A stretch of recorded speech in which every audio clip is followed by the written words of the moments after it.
August is here, and I find it to be the most challenging month in terms of gardening in Florida. Don't get me wrong, there are some wonderful things that happen during the month of August. All the perennials are happy and growing like weeds, literally. I've got some wonderful blooms this week happening. I have a Pt1 and a rose in the courtyard garden. I also had someone gift me a Buddha belly plant, if you know what that is, and I planted that in my Zen garden where it seems to be very happy.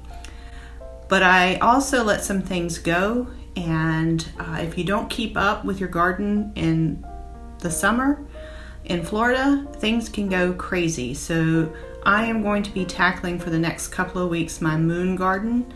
I have talked about my moon garden before, and over the past few weeks it has become overgrown, and the center garden that I used to have lantana in has been taken over completely by weeds. So I'm breaking this up into two parts. I'm going to work on part of it this weekend and part of it later on in August.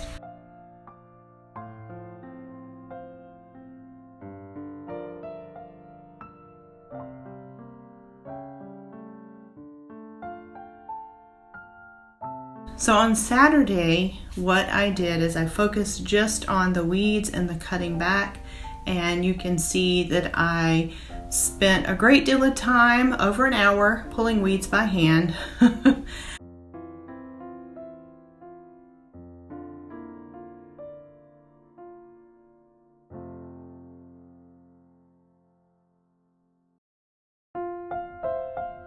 And also cutting back the plants that are around the border of the moon garden. And you can actually see some of the decorative pieces that I have now because of that. That's how much it had overgrown. And then on Sunday, what I'm planning to do is fill in that area with more rock and place in some big pots.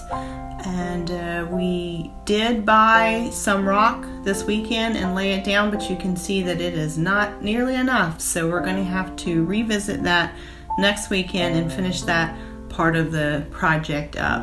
But that just goes to show that things don't always work out like we plan. And this week in the garden journal, I thought I would sketch out the Buddha belly plant, which seems to be very happy in its new home in my Zen garden. So see you next week, guys.